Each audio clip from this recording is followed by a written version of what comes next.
Hello et bienvenue dans Ce que je retiens, un podcast qui mêle expérience de vie et coaching en abordant l'amour de soi, la bienveillance et la résilience. Je m'appelle Camille et je suis coach de vie certifiée. C'est parti.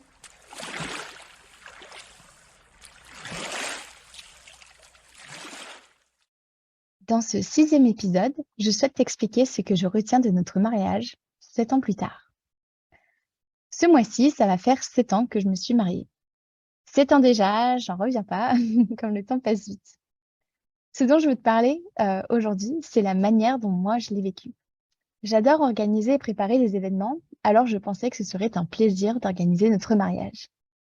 Alors oui, ça a été un plaisir, mais ça a aussi été une épreuve d'endurance. Et crois-moi sur parole, hein, l'endurance, c'est loin d'être mon sport préféré. Déjà, il y a toutes ces choses qu'il faut avoir ou faire pour avoir un beau mariage.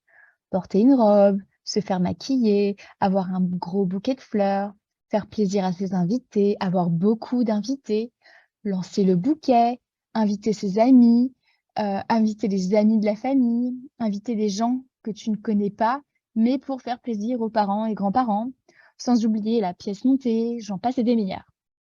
Oh, que ça a été difficile de faire les choses autrement. Ces journées étaient pour nous et nous ferions les choses pour nous, qu'à cela ne tienne. Alors attends, heu, je t'explique. Nous avons fait le choix de nous marier en Irlande, puisque c'était là que nous habitions et travaillions. Déjà, nos familles, elles n'ont pas vraiment été contentes de ce choix-là, hein. On nous a dit qu'on devrait se marier en France. Ensuite, ah oui, parce que j'ai pas précisé, mon mari, est français comme moi. Ensuite, j'ai trouvé ma robe, toute seule et j'ai fait faire les retouches, sans être accompagnée d'amis ou de ma famille. Ce qui, au grand drame, ça ne se fait pas.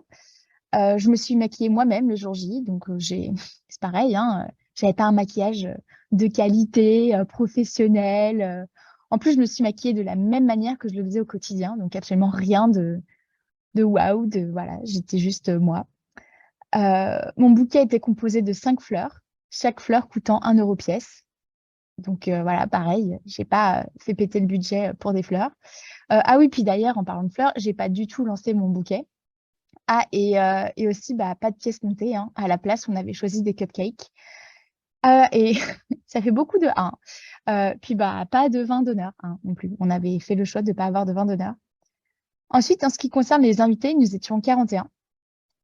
Nous n'avons invité que des gens proches qui font partie de notre vie. Ouais, en fait, on a fait le choix de ne pas inviter les amis de nos parents qui nous ont vus grandir, blablabla, aux grandes dames de nos parents, hein, d'ailleurs, pour qui, c'était un manque de respect total. Pendant des mois, on a eu le droit à des réflexions et franchement, j'ai envie de tout foutre en l'air et d'épouser mon cher et tendre dans l'intimité la plus totale. Heu, Ça me faisait vraiment chier, hein, clairement.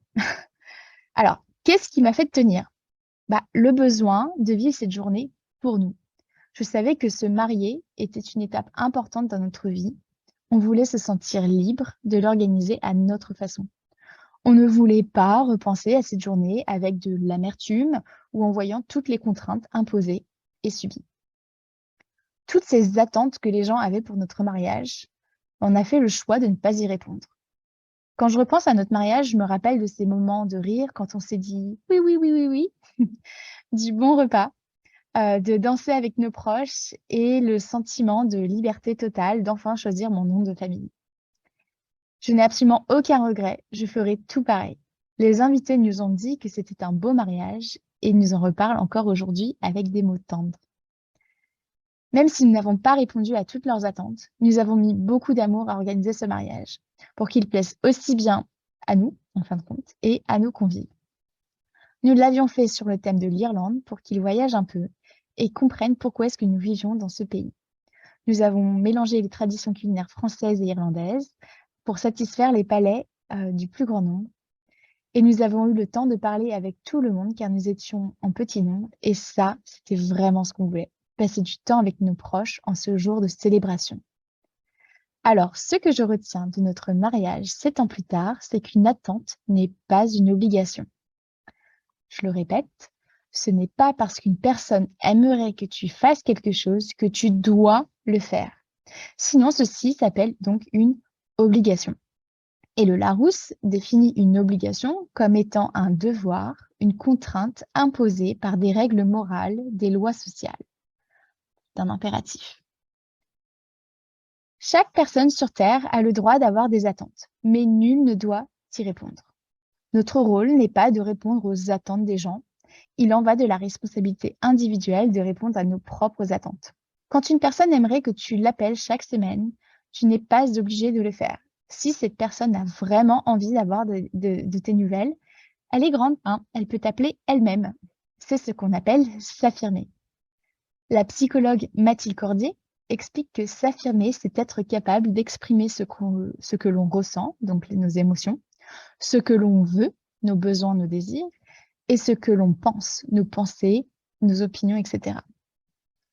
Et puis, il y a aussi les attentes cachées. Ce sont ces attentes non exprimées que l'autre devrait deviner.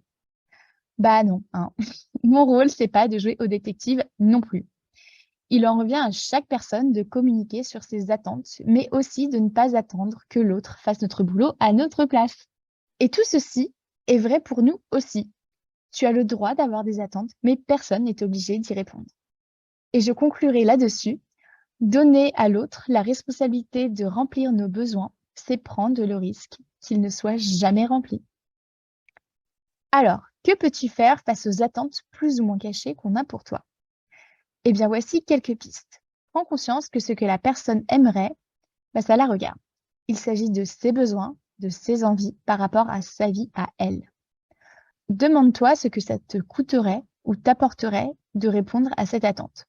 N'hésite pas à en faire une liste écrite. Enfin, communique clairement avec la personne. Par exemple, ça fait 2 fois que tu dis à Suzanne que tu n'as pas de mes nouvelles. Aurais-tu quelque chose à me demander? Donc là, tu redonnes la responsabilité à la personne, en fait, de s'affirmer. Ensuite, deuxième exemple, je veux bien t'appeler plus régulièrement, mais alors tu prends aussi l'initiative de m'appeler. Donc là, on est plutôt sur un 50-50. Je veux bien faire la moitié du chemin, mais toi aussi, il faut que tu fasses la moitié du chemin. Bien sûr, dans ce cas-là, le but, c'est que ça ne te coûte pas d'appeler cette personne-là, en l'occurrence. Donc, écoute-toi et fais ce qui est juste pour toi. Et alors, qu'est-ce que tu peux faire lorsque tu as des attentes pour les autres? Eh bien, voici quelques pistes. Tout d'abord, recentre-toi sur l'essentiel. En quoi c'est important pour toi que cette action ait lieu? En quoi c'est important que cette personne précise la réalise? Ensuite, est-ce que je préfère que l'autre fasse cette action avec l'inconfort que cette action n'arrive pas? Ou est-ce que je préfère le faire moi-même en acceptant que ça va être plus inconfortable que si l'autre le faisait? En gros, quel inconfort je veux? Voilà pour aujourd'hui. Et toi, que retiens-tu de cet épisode?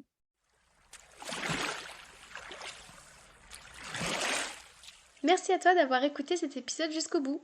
Si tu souhaites en savoir plus sur mon travail, tu peux me suivre sur Instagram, sur la page La Coach Camille, ainsi que sur mon site internet www.lacoachcamille.com. Prends soin de toi.